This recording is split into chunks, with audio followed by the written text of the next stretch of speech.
Bapak Ibu, saudara-saudari yang terkasih dalam Tuhan, berjumpa bersama saya, Frater Rizky Mayokan. Pada kesempatan ini saya akan memberikan katekesi singkat tentang Allah sebagai pencipta langit dan bumi. Saya akan berbicara secara khusus tentang pencipta, lalu tentang misteri penciptaan dan tujuan penciptaan. Kita mulai yang pertama, yakni pencipta. Dalam kitab Kejadian tertulis demikian: pada mulanya Allah menciptakan langit dan bumi. Ada 3 hal yang dinyatakan dalam kata-kata kitab suci yang pertama ini. Yang pertama, Allah yang abadi menciptakan segala sesuatu yang ada di luarnya. Dan yang kedua, hanya Ia sendiri adalah pencipta. Dan yang ketiga, segala sesuatu yang ada di bumi dan di langit bergantung dari Allah. Kesatuan yang tidak dapat dipisahkan dari karya cipta Putra dan Roh dan karya cipta Bapa dipertandai dalam perjanjian lama, diwahyukan dalam perjanjian baru, dan akhirnya diucapkan secara jelas dalam peraturan iman gereja. Hanya satu adalah Allah dan pencipta, ialah Bapa, ialah pencipta, ialah pengasal, pembentuk yang oleh diri sendiri, artinya oleh sabdanya dan kebijaksanaannya mengadakan segala sesuatu. Dengan begitu ciptaan adalah karya bersama Tritunggal Maha Kudus. Termasuk pada yang kedua tentang misteri penciptaan. Dalam misteri penciptaan terdapat 5 poin. Dan poin yang pertama adalah Allah menciptakan dalam kebijaksanaan dan cinta. Kita percaya bahwa Allah menciptakan dunia menurut kebijaksanaannya. Dunia bukanlah hasil dari salah satu kebutuhan, satu takdir yang buta atau kebetulan. Kita percaya bahwa ia berasal dari kehendak Allah yang bebas, yang berkenan membuat makhluk ciptaan mengambil bagian dalam adanya, dalam kebijaksanaannya, dan dalam kebaikannya. Poin yang kedua, Allah menciptakan dari ketidakadaan.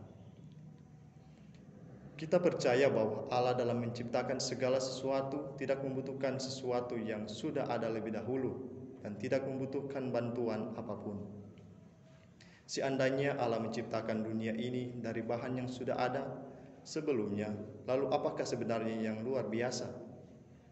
Kalau memberikan bahan kepada seorang tukang, ia akan membuat dari bahan itu segala sesuatu yang ia kehendaki.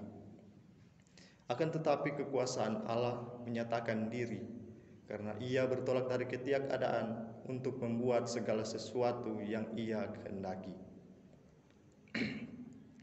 Poin yang ketiga, Allah menciptakan satu dunia yang teratur dan baik. Karena Allah menciptakan dengan kebijaksanaannya, maka ciptaan itu teratur. Karena ciptaan itu berasal dari kebaikan Allah, maka ia mengambil bagian dalam kebaikan itu. Ciptaan dikehendaki oleh Allah sebagai hadiah kepada manusia, sebagai warisan yang ditentukan untuknya dan dipercayakan kepadanya. Untuk itu gereja berulang kali harus membela bahwa ciptaan termasuk dunia jasmani itu baik. Dan poin yang keempat, Allah itu agung melebihi segala ciptaan. Allah jauh melampaui segala karyanya. Dalam Mazmur 8 bab 8 ayat 2 berbunyi, "Ya Tuhan, betapa mulia namamu di seluruh bumi." Dan ayat yang lain berbunyi, "Kebesarannya tidak terduga." Mazmur 145 ayat 3. Karena Allah adalah pencipta dari segala sesuatu, maka ia hadir dalam hakikat makhluk ciptaannya. Dalam Kisah Para Rasul berbunyi demikian, "Sebab di dalam Dia kita hidup, kita bergerak, kita ada." Dan poin yang kelima, Allah memelihara dan menopang ciptaan. Sesudah mencipta, Allah tidak menyerahkan ciptaannya begitu saja kepada nasibnya.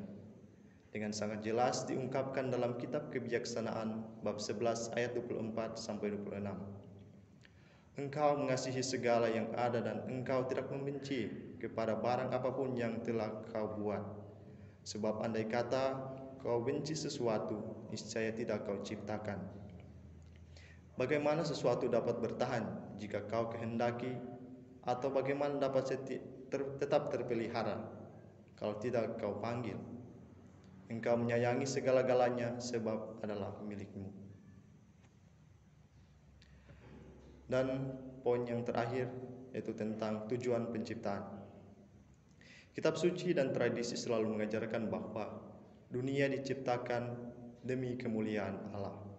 Santo Benaventura pernah berkata, Tuhan menciptakan segala sesuatu bukan untuk menambah kemuliaannya, melainkan untuk mewartakan dan menyampaikan kemuliaannya. Tuhan tidak punya alasan lain selain cintanya dan kebaikannya dalam menciptakan segala sesuatu. Dan pada akhirnya, ciptaan ialah bahwa Allah pencipta akhirnya menjadi semua di dalam semua, mengerjakan kemuliaannya dan sekaligus kebahagiaan kita. Sekian katekesi singkat, semoga kita sekalian selalu diberikan kesehatan dan kebahagiaan dalam kehidupan kita setiap hari. Tuhan Yesus memberkati.